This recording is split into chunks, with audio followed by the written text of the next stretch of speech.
So chapter 5.5, we'll be doing the graphs of sine and cosine functions. So these are called sinusoidal functions. So kind of a funny word, but that's the family of curves they belong to. So starting with the graph of sine. So the sine function is y, or f of x, equals sine of x. And here are some of the properties. We have the period is 2 pi. So what that means is that the sine function will repeat itself every 2 pi radians. So if we look down here at the curve, that means this is going to be the period. And we can call for one period, we say that's one full cycle. So this general shape here is going to repeat itself over and over and over again.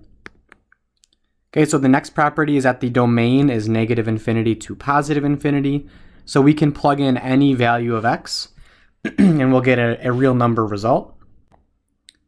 So we can tell from the graph because there's arrows on the end, so meaning it's going to continue being a sine wave from negative infinity to infinity. And the range is -1 to 1, so that's y values. So you can see that it goes from -1 to +1 for the function's height for the y values.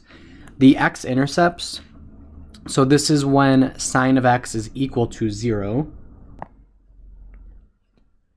The sine of x equals 0, integer multiples of pi.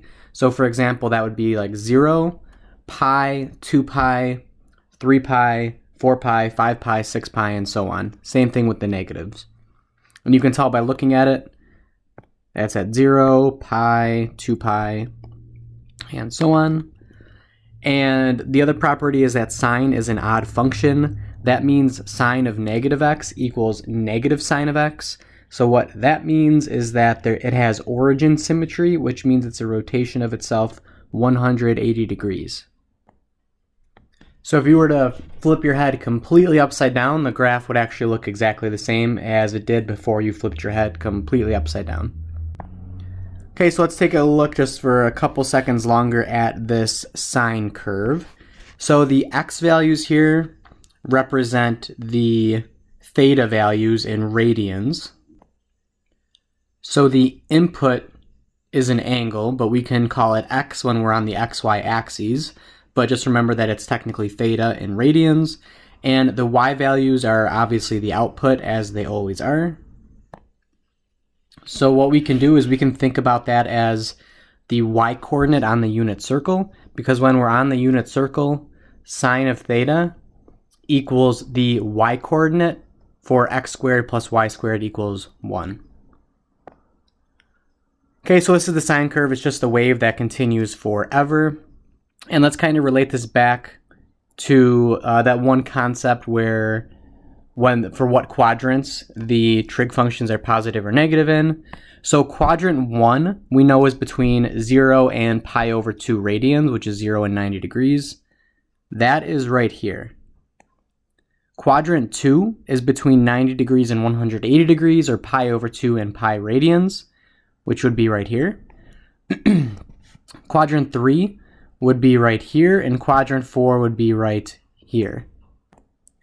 So that one period, that one full cycle, is taken into account with these 4 quadrants. It just obviously looks a lot different when it is graphed this way. And we also know that sine is positive in quadrant 1. So here's quadrant 1. Sine is above the x-axis, so it's positive. Here's quadrant 2. Sine is above the x-axis, so it's positive. We know sine is negative in quadrant 3 and 4. Here's quadrant 3. Here's quadrant 4. The sine curve is below the x-axis, so it is negative. And a couple other things to keep in mind here. We have sine of pi over 2 equals 1. That's a maximum value. Sine of 3 pi over 2 equals -1. That's a minimum value. Okay, so we're going to be graphing these. So technically what we're going to be doing is applying transformations to that basic y equals sine of x function. So if we have a sine function in the form y equals a sine of bx minus c plus d, so a, b, and c here just represent numbers. The amplitude is the is the absolute value of that a out front. So technically what that amplitude is, it's a vertical stretch or shrink because it's multiplying out front. The period is 2 pi over b. So the period has to get adjusted if it looks like this form. So the new period would be 2 pi, which was the original period, divided by that b value multiplying the x. So that b value multiplying the x, that would be the horizontal stretch and shrink. So that would affect the period because that affects how often the cycle would repeat itself horizontally. The phase shift would be c over b. So it's a little bit different from how we did it with transformations previously. The phase shift is that c value divided by that b value. That is a horizontal shift. And lastly, vertical shift is that plus or minus d value at the end. So same thing that we were doing previously, just with different names for the transformations.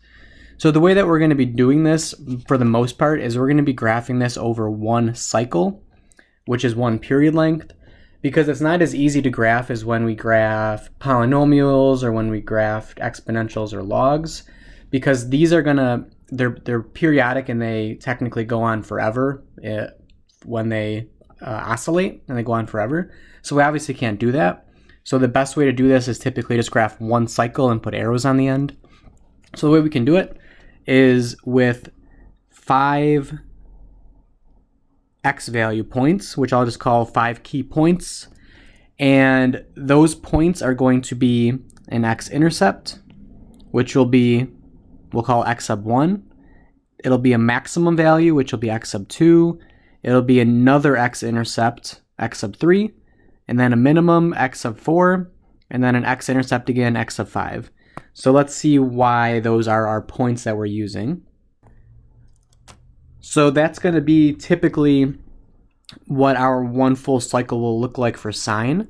So going back to those 5 key points, we're going to have an x-intercept, call that x sub 1. We will have a maximum value right up here, which will be our x sub 2, another x-intercept, x sub 3, a minimum value, which is x sub 4, which is down here, and then our last x-intercept, x sub 5. And then that curve would repeat itself looking exactly the same. So the amplitude is going to be this value right here. So that's the a value. So that means it would go up to, assuming there's no vertical shift, that would be positive a up there. This would be negative a for the minimum value down there. So for the most part, that's when we graph these, what they're going to look like. So we have to find those x values and kind of just plop in this general shape when we graph it. So when we have these 5 key points, it chops up the interval into 4 small intervals. We have this interval, 2, 3, and 4.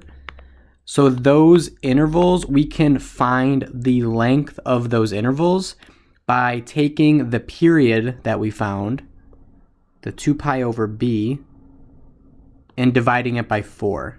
So that's just going to chop up that period, which is that one full cycle from x1 to x5. It's going to chop it up into 4 equal parts. And we're just going to continuously add this to where the cycle starts, which is going to be our x1, until we get to x5. So we're going to always start the cycle for x1 at the phase shift. So the phase shift is c over b from the top of this page. And then if there's no phase shift, that would be a phase shift of 0. So we would start the cycle at the origin. We would start it with x1 equals 0. Okay, so let's do some examples here.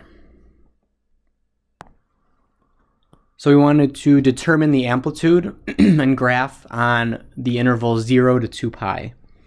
So the amplitude here is going to be the absolute value of a. So the a is what's being multiplied out front. That is 1/2. So that's the absolute value of 1/2, which is obviously just 1/2. So what that means is that it's going to go up to a maximum value of 1/2 and down to a minimum value of -1/2. So we don't have to do all that procedure that I mentioned on the previous page with finding the 5 key points, because our 5 key points, nothing happened to this curve except for that amplitude change. So our 5 key points are still going to be 0, pi over 2, pi, 3 pi over 2, and 2 pi from that first page for one full cycle of sine. So technically, those are our 5 key points. So we can graph this, and we know the amplitude has to be 1/2. So it's going to go up to a maximum of 1/2, down to a minimum of -1/2, and we can just graph the curve like we normally do. So it would look like this, where it has x-intercept, and then a maximum, x-intercept, a minimum, and then an x-intercept again at the end. So technically, this would keep on going in that fashion, but since it told us to graph it over that interval, we don't even need to put arrows. That would be our curve, which is y equals 1/2 sine of x. Okay, for the next one, slowly get a little bit harder. So let's determine the amplitude and graph on 0 to 2 pi again. So for the amplitude, it's going to be the absolute value of a, which is the absolute value of that number multiplying out front, which is +3. So the amplitude is 3, so that means it's going to go up to a max value of 3, down to a min value of -3, and it's going to look pretty much the same.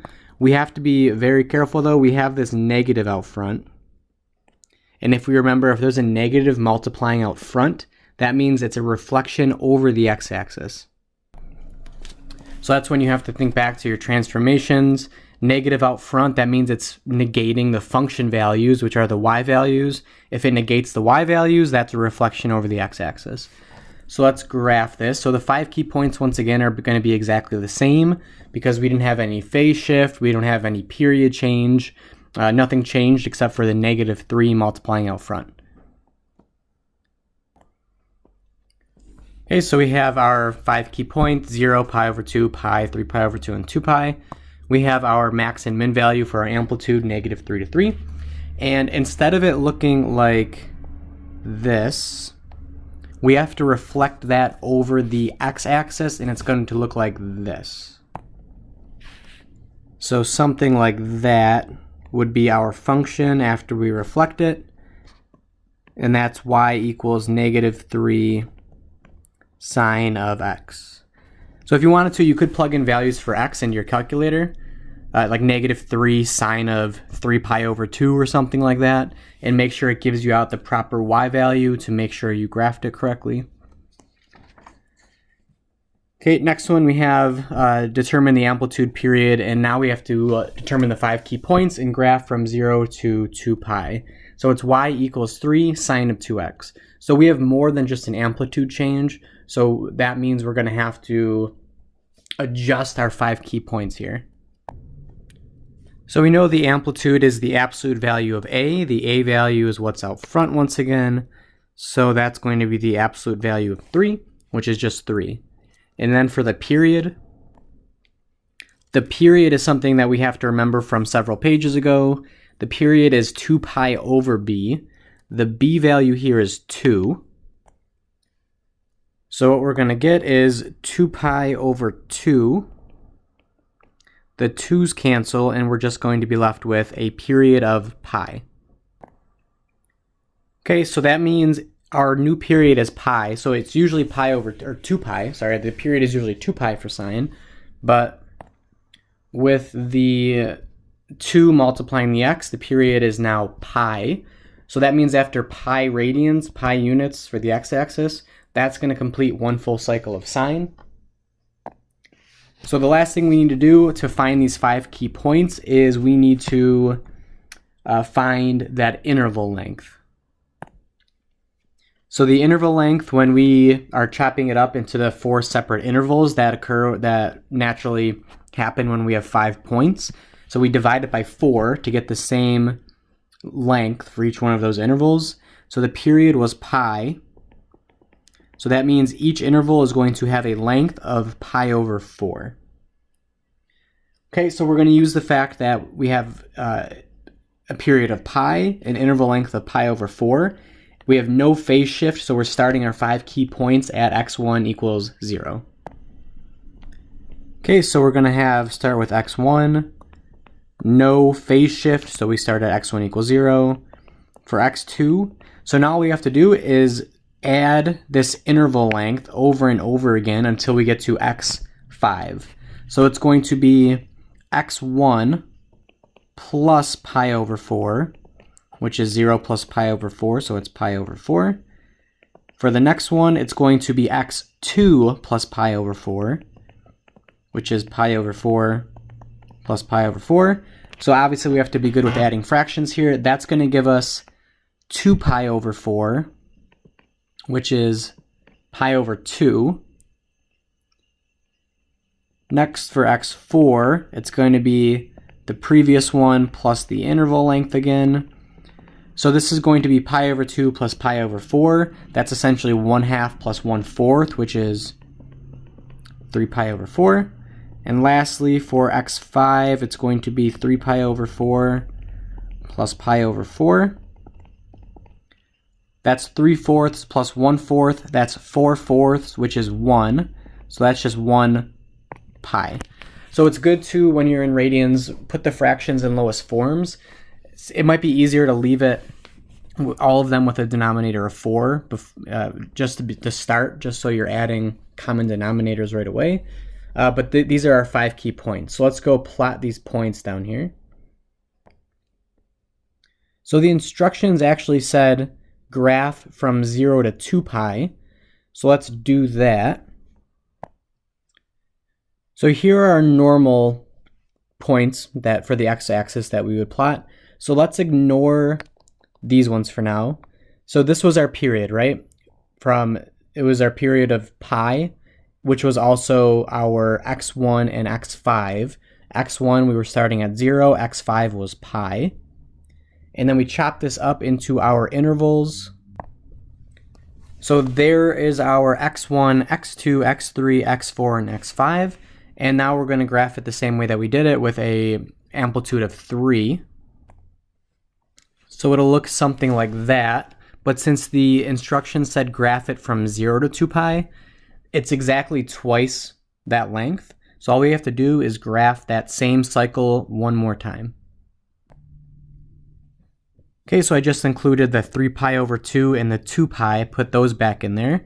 And I just put lines for where the max value and the min value will be. We don't even have to label them. So we fill in the same exact thing that we just did over that interval, and that's what we get. So this is our curve y equals 3 sine of 2x. So if you're in a physics class or anything, that 2 here, that b value is, it could be called the frequency. Okay, so let's do a couple more with sine. So determine amplitude, period, 5 key points, and we're going to graph this from 0 to 4 pi. So it's 0 to 4 pi, and we'll see why I chose 0 to 4 pi in a second. So we have two numbers here. We have this 2, we have this 1/2. So the amplitude is the absolute value of a, which is the absolute value of 2, which is positive 2. And then for the period, once again, that's 2 pi over b, and our b here is 1/2. So the period is going to be 2 pi divided by 1/2. So when we are dividing fractions here, so this would be keep, change, flip. So I'll just write it right here and then I'll erase it. This is the same as 2 pi times 2 over 1. Keep the first one the same, change to multiplication, reciprocate the second one. So this is actually going to equal 4 pi over 1, which gives us 4 pi. So that's why I put a period for the graphing it on the interval 0 to 4 pi. And next, let's find this interval length. So that's going to be the period over 4. So that's 4 pi over 4. The 4's conveniently cancel out. And that gives us an interval length of pi. So that means between each one of our key points, it's going to be a length of pi. And now let's identify these 5 key points. So there is no phase shift once again. Since there's no phase shift, we start at x1 equals 0. And now we continuously add that interval length of pi. So 0 plus pi equals pi. There's x2. And then we add pi again to that one. So pi plus another pi is 2 pi. So hopefully this one's pretty easy. Then we have 2 pi plus another pi is 3 pi. And then we add one more pi, which gives us to 4 pi. So x5 minus x1 should always equal the period, which it does. That's 4 pi minus 0. So let's plot down all of these key points. 0 pi, 2 pi, 3 pi, 4 pi. And we have an amplitude of 2. And now we just connect them like we draw the curve like we normally do. X-intercept max, x-intercept min, x-intercept. And we get something like this. So obviously a lot of these look the same because I'm drawing them not to scale necessarily. I'm labeling the axes on my own. But hopefully you're getting the gist of it. So we label it. That was y equals 2 sine of 1/2 x. Okay, let's do, I think we're doing about 2 more for sine. So we're going to determine the amplitude, period, phase shift, 5 key points, and we're going to graph 1 cycle. So notice that it says graph 1 cycle instead of giving us a specific interval to graph it on. So this is giving us some sort of flexibility, I guess. It's pretty much allowing us to graph it so it does look like that. It does look like how we normally will graph it. And we also have a phase shift that we're going to have to take into account.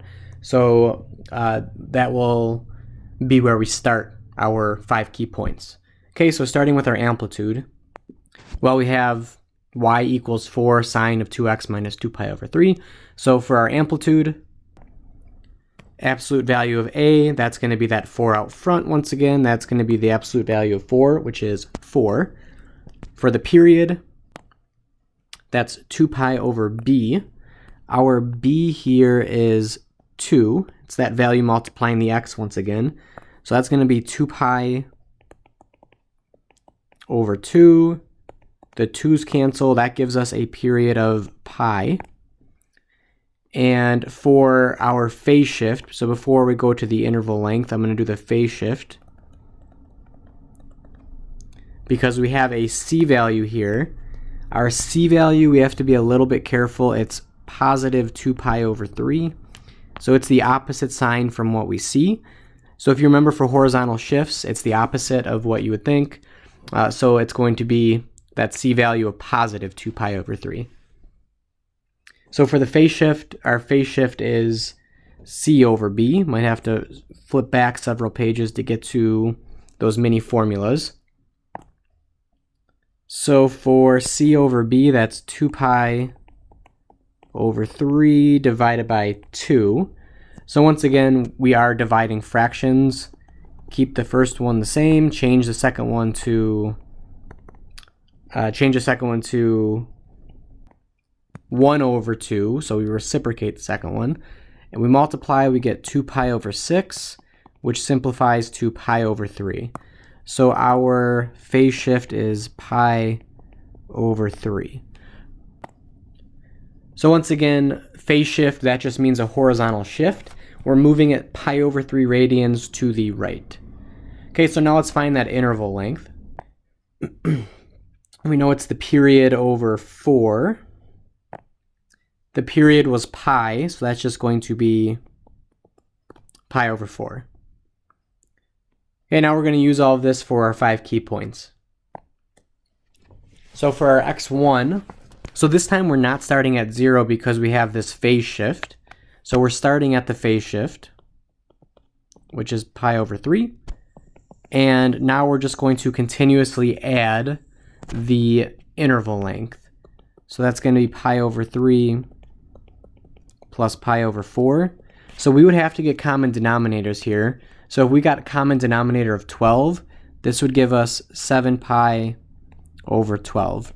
So remember, it's just adding fractions. It's 1/3 plus 1/4 with a pi in there.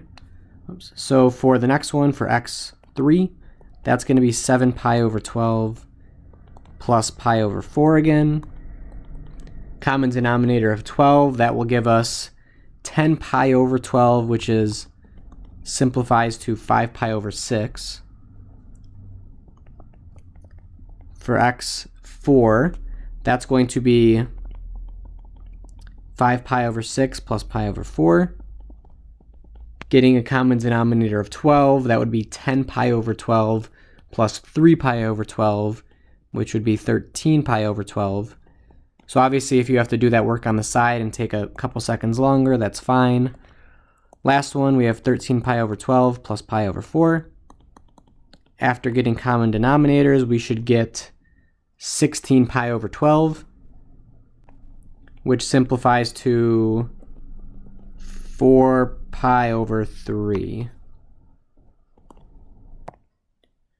Okay, so here are our 5 key points, so let's go put them down here. So it might seem like a little bit harder to plot these. We know we're starting at pi over 3, so we know that's positive, so we're just going to start it over here somewhere. And we can just put the last one, x5 right here, that was 4 pi over 3.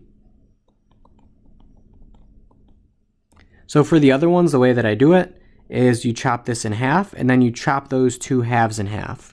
And then you can label them your x2, x3, and x4. So there are 5 key points right there, so it's obviously not starting at 0 this time. And what was our amplitude here? Our amplitude was 4. So I'm just going to put a 4, put a -4, and then we're going to graph this just like we've been doing.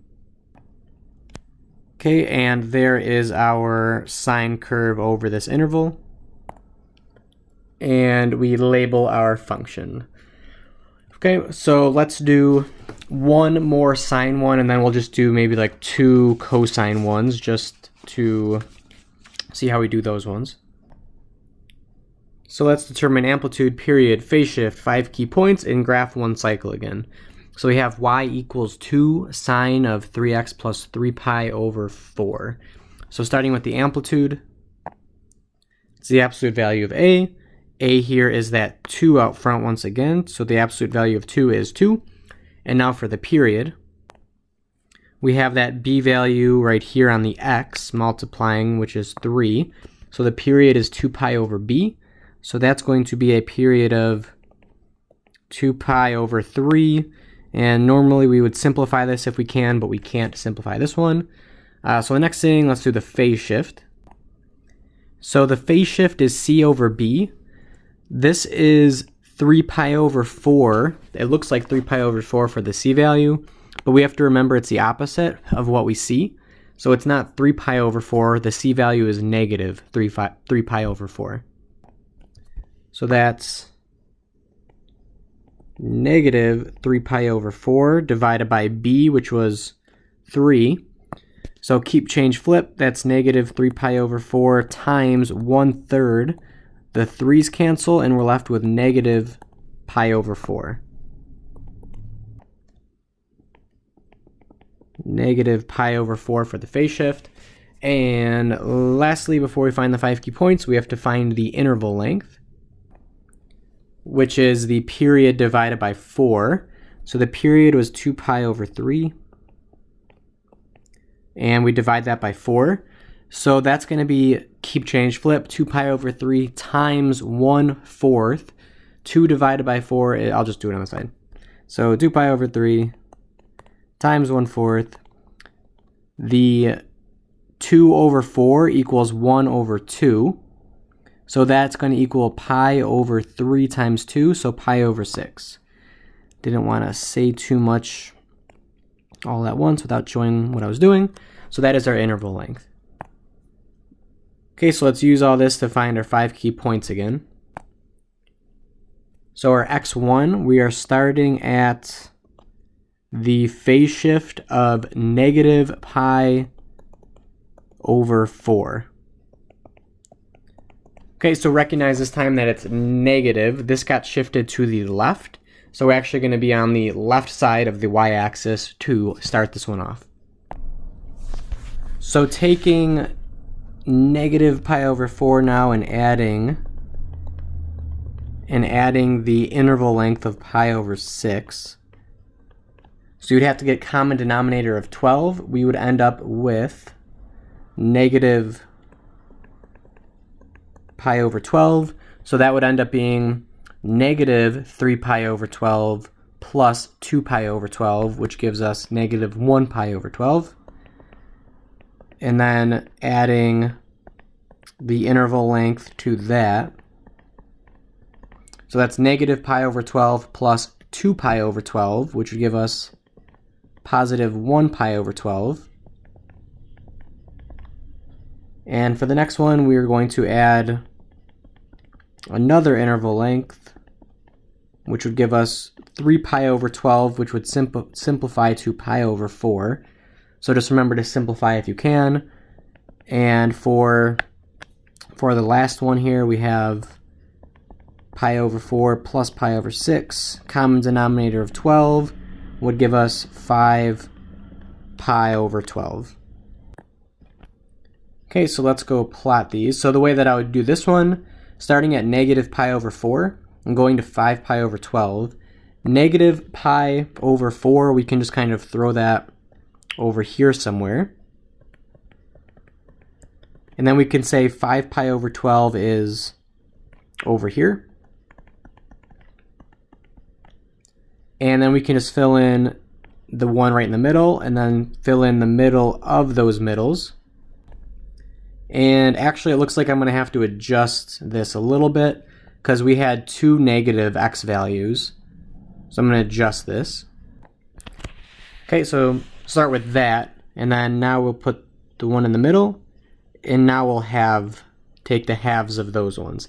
There we go. So now we have two negative ones and the other three are positive. So it doesn't have to be perfect, but if two are negative, then they should be on the left side of the y-axis. Okay, so now filling in these other ones for x2, x3, and x4.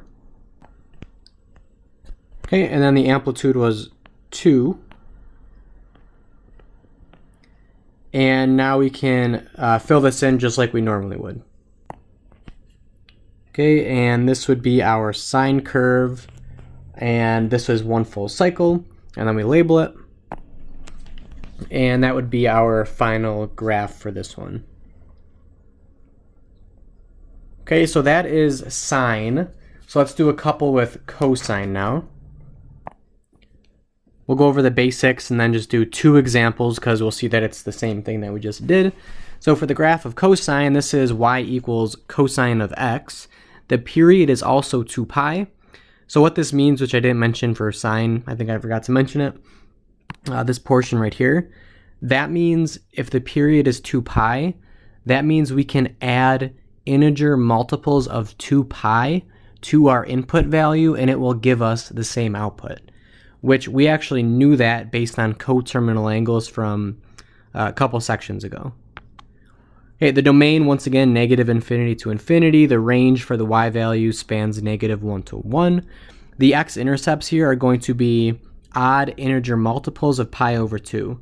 So that means it would be pi over 2, 3 pi over 2, 5 pi over 2, 7 pi over 2, negative pi over 2, negative 3 pi over 2, and so on. So that's when cosine of x equals 0. And this is an even function. So an even function, what that means is cosine of negative x will equal cosine of x. So for example, that'll be like cosine of negative pi will equal cosine of pi. They both equal negative 1. So what that means is that it is a mirror image or reflection of itself over the y-axis. Okay, which you can tell by actually looking at it here. So let's take a look at this graph. So we have this one full cycle from 0 to 2 pi, which is the period of cosine. So in general, when we're graphing one cycle of cosine, we're going to be graphing this general shape right here. So if you remember from, if you're thinking that this looks pretty similar to sine, it's because it does. Sine looks something like this. So you can tell that these are just shifts of one another. So if you remember the definition of a cofunction and what we said when we went over cofunctions, because it's sine and cosine, because they're cofunctions of each other, what this means is that it is a horizontal shift of pi over 2 radians to the right, and then it is a reflection over the y-axis, or sorry, over the, no, it was the y-axis. So it was, I'm going to write down the identity just to kind of recall it real quick. So the cofunction identity says sine theta equals cosine of 90 degrees or pi over 2 radians minus theta. So this is positive, that pi over 2. That means it's a horizontal shift to the left pi over 2 because it was positive. I mistakenly said right, I think. And then this negative theta, we can think of it as a negative x, means it's a reflection over the y-axis. So if we took our sine function here, and obviously we can actually just move this to the left pi over 2, but based on the cofunction identity, if we move it to the left pi over 2 units, that would put us right on top of cosine. If we reflect this over the y-axis, which is what that negative x was doing, it would actually look like this now.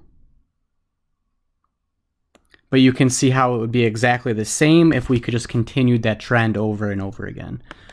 Okay, so let's also note that cosine of 0 is 1, cosine of pi is negative 1. Those are going to be our max and min values that repeat themselves over that same interval. Okay, so let's see how we graph these ones. So we're going to be graphing them obviously in the same form, a cosine bx minus c plus d, and thankfully they all mean the same thing here. So the amplitude is going to be the absolute value of the a value out front. Period, since the period of cosine is also 2 pi, the period for the function in that form will be 2 pi over b, once again. Phase shift, c over b, once again. Vertical shift is going to be that d value once again. So we haven't done a vertical shift, but we will in a few pages. And just like before, so as you can see, it's almost copied and pasted from before. We're typically going to be graphing these over one cycle, which is one period length. So we're going to do our 5 key points again. This time, instead of having it be x-intercept max, x-intercept min, x-intercept, it's going to look something like this for cosine, which will end up being starting with the maximum and then x-intercept min, x-intercept, and then max. So that'll be our x1, x2, x3, x4, x5. So same thing, except the shape that we're plotting will just be a little bit different. Okay, so we can graph our 5 key points down here just so we get an idea.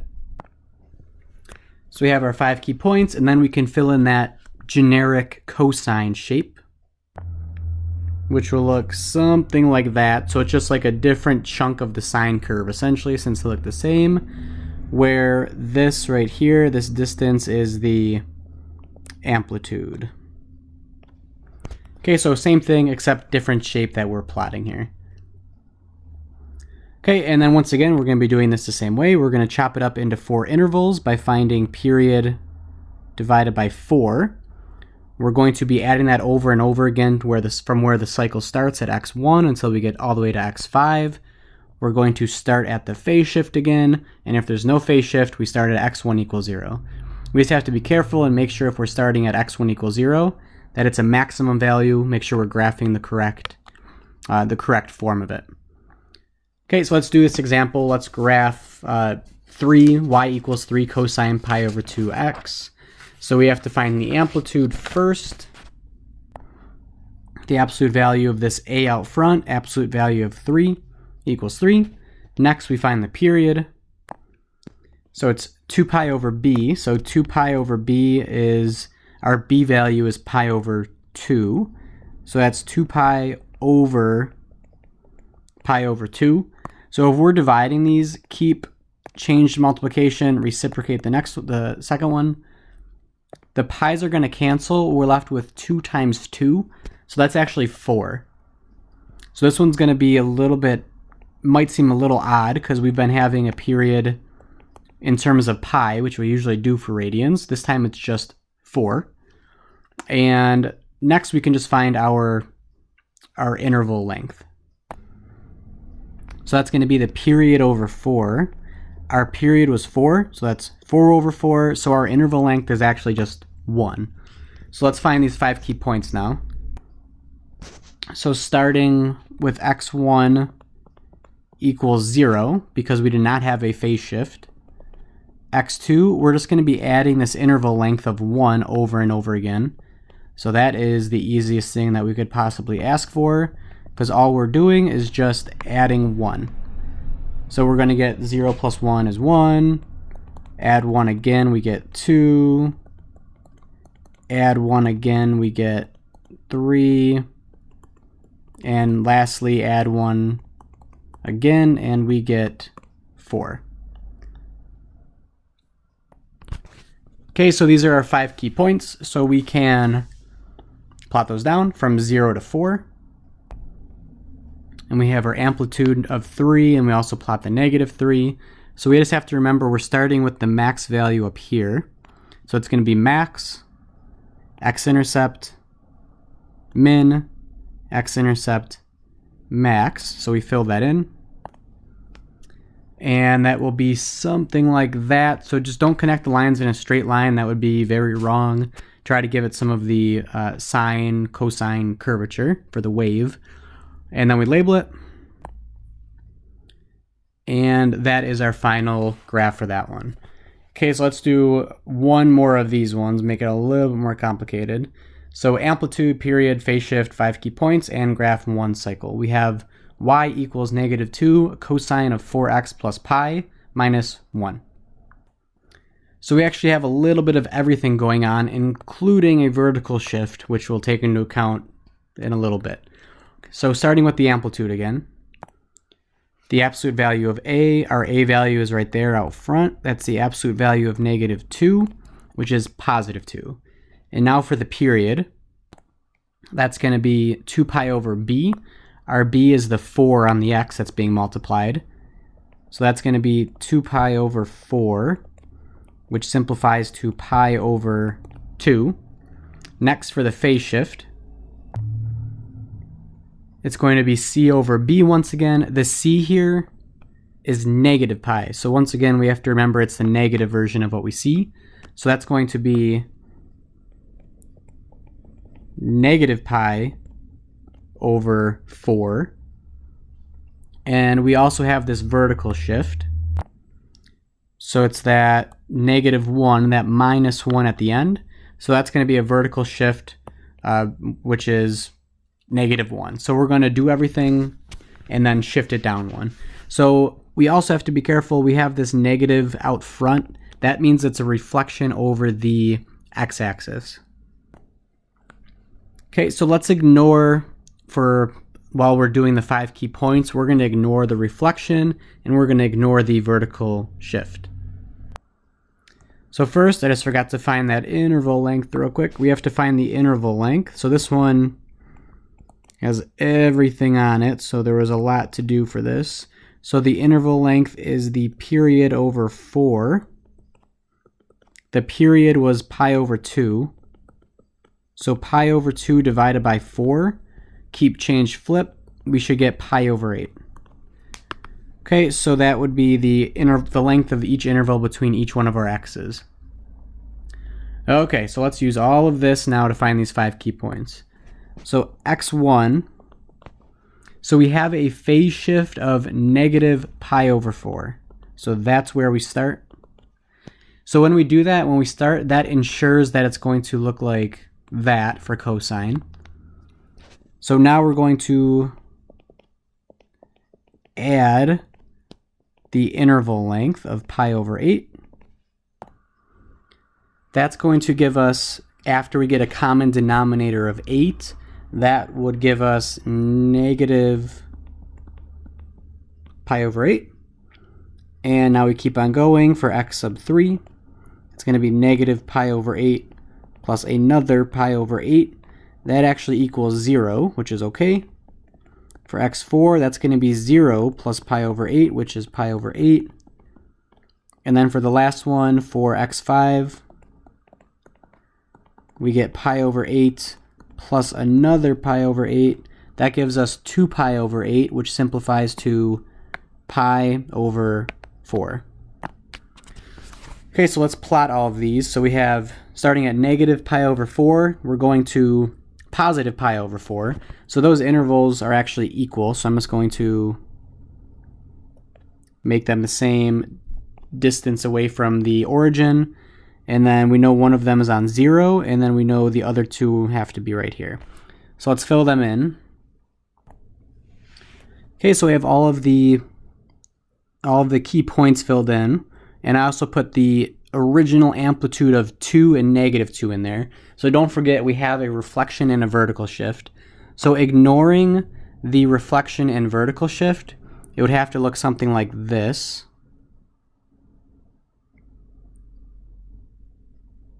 So that would, obviously pretty crappy drawing. That would be it if we did not have a vertical shift and a reflection. So what we have to do is actually do the reflection first and then the vertical shift last. So doing the reflection, that would end up looking like something like this. And next, for the vertical shift, we have to move that up 1 unit. So that's going to be a -1 right there. I'm just going to move that 0. So moving this up 1 unit, it'll end up looking like this. Okay, so this is what it would look like. I just erased some of the stuff that we didn't need. So it has a max value of 3 and a min value of -1, and we can label it. Oh, whoops, I actually just realized I shifted that up 1 unit. The vertical shift was -1, so we have to shift that down 1 unit. So that's actually going to be from what we had before. We had something like that. Sorry about that. This is the reflection. So this is after the reflection. And now for the vertical shift down 1 unit. Now we're going to move everything down 1 unit, and it should end up looking something like this. Okay, so now this is the final form of the graph with a max value of 1 and a min value of -3.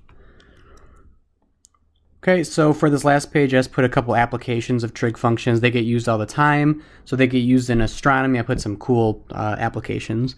They get used in astronomy when we're determining the distance a star is away from Earth. They get used in architecture all the time because of shapes, obviously.